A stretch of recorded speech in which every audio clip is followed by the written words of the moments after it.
The Australian economy records its worst annual growth since the early 1990s, excluding the pandemic. Chipmaker Nvidia suffers one of the biggest ever one-day falls in market value, and vintage Cellars and first-choice liquor stores are getting a rebrand. Welcome to Fear and Greed Daily Business News. For people who make their own decisions, it is Thursday, the 5th of September 2024. I'm Michael Thompson, and good morning, Adam Lang. Good morning, Michael. Adam, the main story this morning is a big one. Economic growth faltered in the June quarter at 0.2% for the three-month period, with the worst annual GDP result since the end of the early 1990s recession, excluding, of course, the pandemic. Yes, Michael, these are amazing numbers. It was a slight miss on the 0.3% that was expected and 1% higher across the 12 months, but it was in line with Reserve Bank predictions at its most recent round of forecasts. In saying that, these are not great numbers, with Treasurer Jim Chalmers immediately coming out with a statement laying the blame on global economic uncertainty, higher interest rates, and persistently high, though slowing, inflation. Of course, higher interest rates are the main tool used by the central bank to get inflation under control. The household savings ratio is also at its lowest annual rate in 17 years. Consumption levels are going backwards and private demand is flat. Home building has slumped 3% over the last year.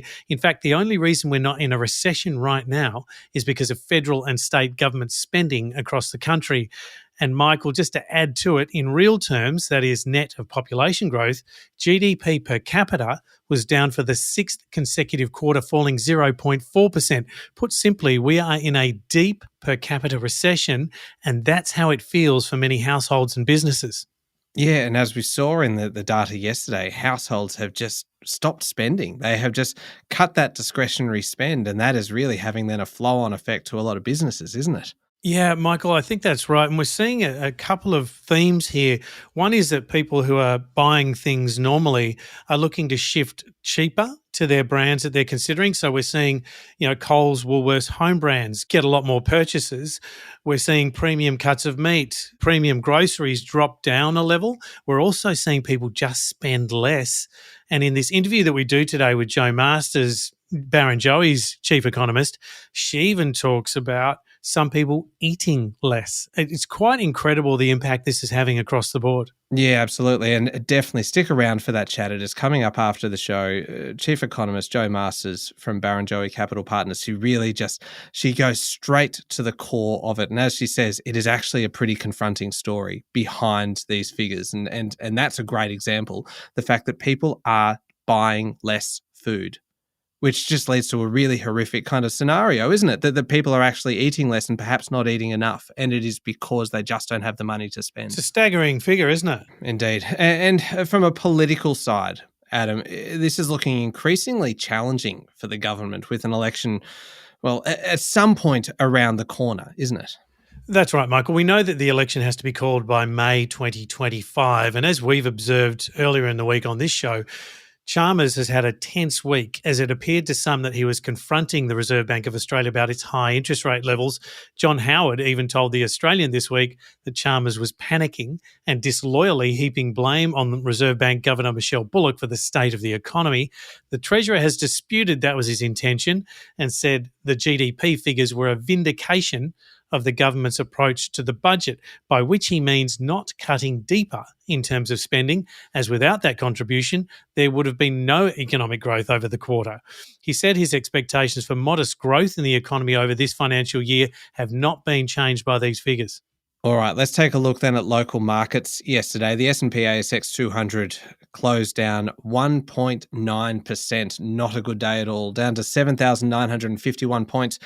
And one of the worst days since the big August slump that we had a few weeks ago, amid rising concerns really about the US economy, and certainly not helped by these fairly sluggish figures out of the local economy.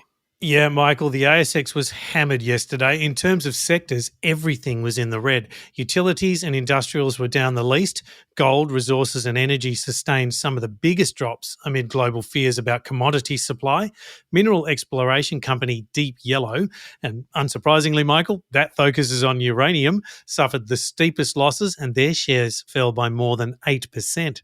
Adam, I do appreciate that company name because, as you know, I'm a long-standing campaigner for companies to give themselves a name that tells people what they do. And Deep Yellow, Put the label on the tin. that's right. They are looking for, what is it called? Yellow cake? Is that what they refer to it? That's And right. I'm assuming they are looking deep.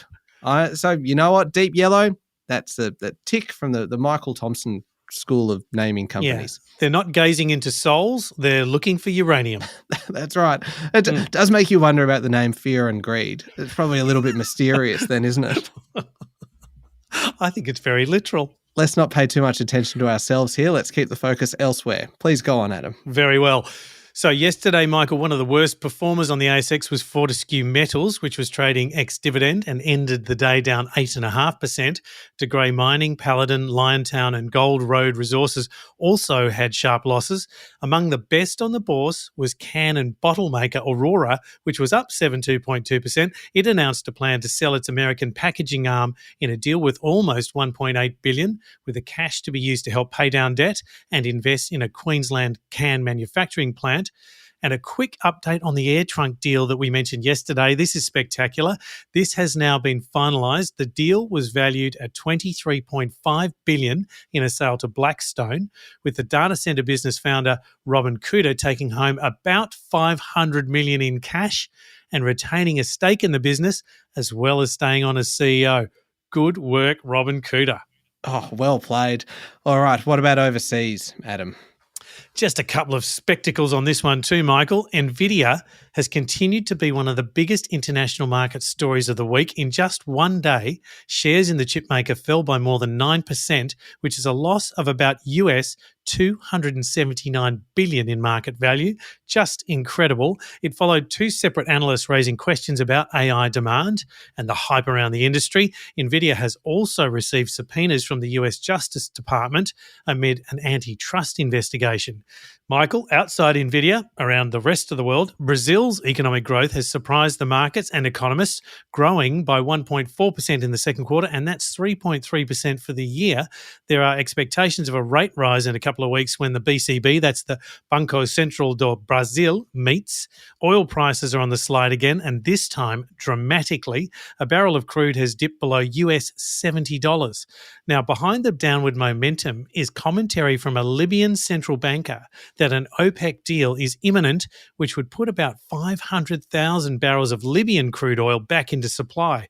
Add this to the pre-existing concerns about China's economy, and there are some significant jitters about the market's supply and demand balance at the moment. At the end of all of that, Michael, the Aussie dollar is trading at 67.1 US cents, and gold is still north of US $2,500 an ounce.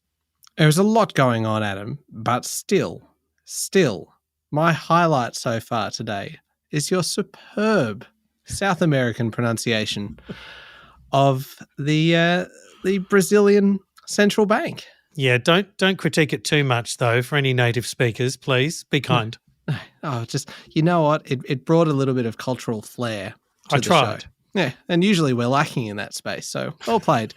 All right, plenty to get through. It is a massive, massive day. We'll be back in a moment with the rest of the day's business news.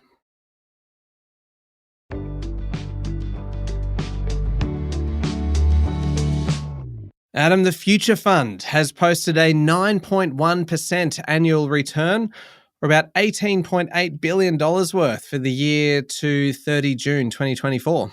Michael, I think this is an impressive result, and the Future Fund agreed. It's calling it very strong.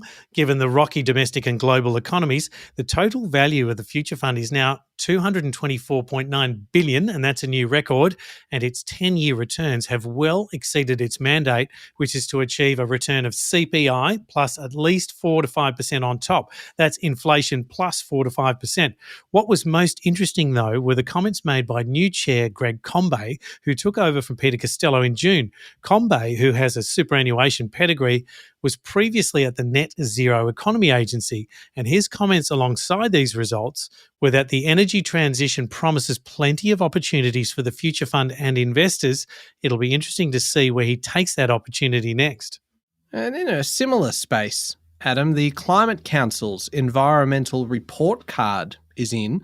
And while New South Wales and the ACT were given a pat on the back, really, for improvements in reducing transport emissions, and South Australia and Tasmania have made inroads on renewable power, it was Queensland getting the accolades. Well, this was a turn up, wasn't it? The new report found Australia overall had doubled its share of renewable energy in the last 6 years and now sits at 40%. The ACT is at 100% and has the highest share of EVs. However, Queensland was a surprise standout. Having been falling behind in the last report, it has now the highest proportion of rooftop solar, with just over half of homes boasting their own panels. The report said it needed to make progress on household energy storage, with under 1% of homes having a battery alongside their panels.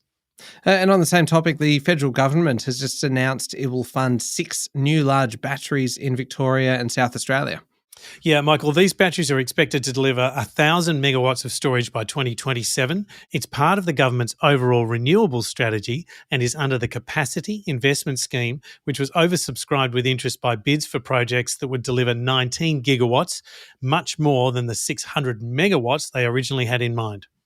Adam, still on politics, I suppose this is more of a policy question. This one, should dental be made part of Medicare? It's one of the Greens party positions, but there's the possibility that it might actually make its way onto Labor's list too, which obviously increases significantly the likelihood of it actually becoming a reality.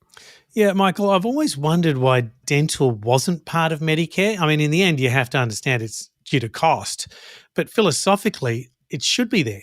Oh, I completely agree. Yeah, it does. It does make sense, but you are right. At some point, you do need to draw a line, and yeah, it's an interesting conversation that's being had at the moment. Yeah, it's got to be paid for. A group of Labor MPs have been calling on the government to make it part of the agenda, with News Corp listing backbenchers Helen Polly, Brian Mitchell, Mike Freelander and Graham Perrott among those backing the discussions.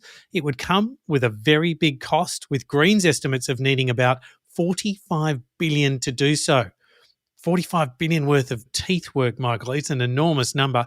While the Greens want to slug big business with super taxes to raise this amount of cash, it's likely Labor would consider other options should it decide to make it part of its next term agenda.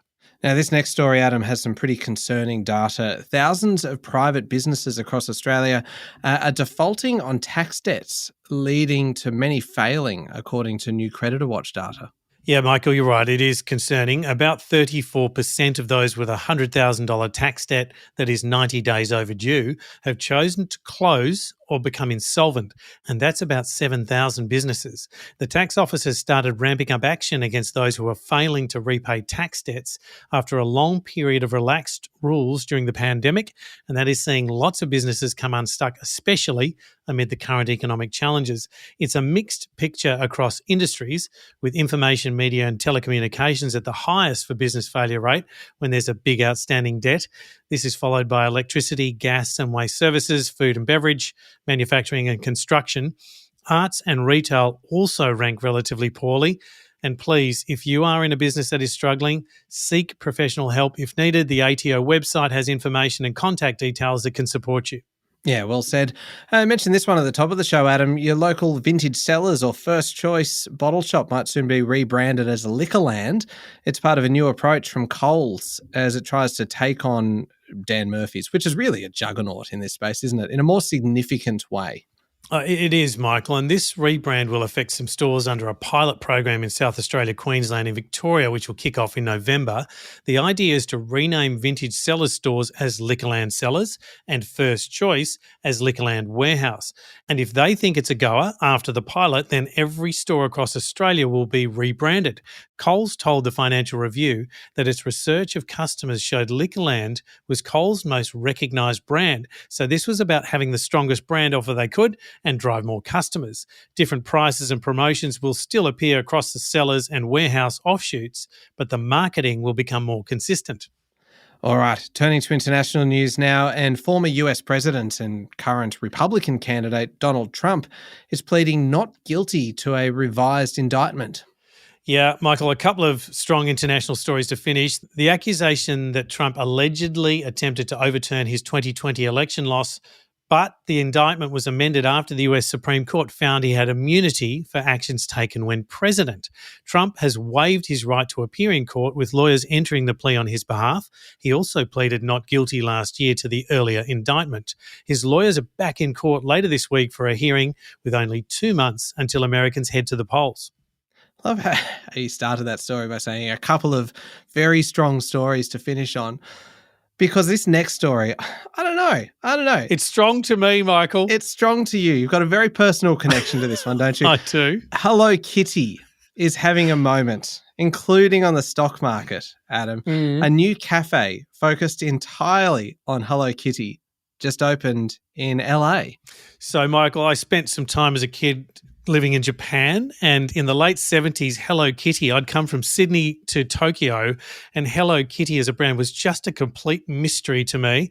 Also a mystery is how 40 odd years on, nearly 50, it's such a strong brand. This thing that I thought was really kitsch, it's still going. It's just going from strength to strength, apparently. Yeah, so Hello Kitty stays strong. The restaurant menu features confetti cake and macarons, berry-filled churros and biscuits shaped like the famous cat. It's the first of its kind for LA, but it's not the only bit of exciting news for the Japanese brand. Its parent company, Sanrio, has seen shares jump as much as 29% in the past month on the Nikkei.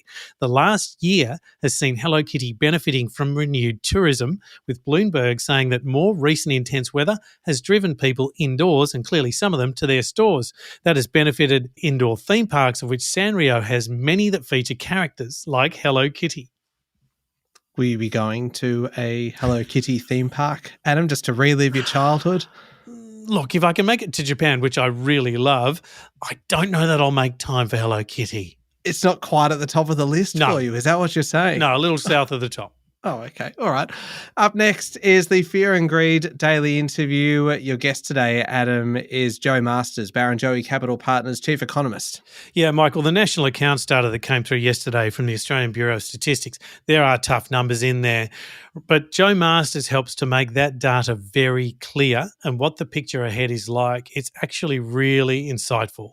So I'm very grateful to Joe for the interview. Yeah, it's a really interesting chat. It is coming up next in the Fear and Greed playlist on your podcast platform or at fearandgreed.com.au. And don't forget to keep an eye on your playlist as well for about midday today, when a new episode of Ask Fear and Greed drops. Do you like how I use the lingo like that, Adam? Yeah, like the DJs dropping a hit tune. Yeah, we are dropping a new hit podcast, Ask Fear and Greed, at midday, so keep your eyes peeled for that. Thank you very much, Adam. Thank you, Michael. It's Thursday, the 5th of September, 2024. Make sure you're following the podcast, and please join us online on LinkedIn, Instagram, X, TikTok and Facebook. I'm Michael Thompson, and that was Fear and Greed. Have a great day.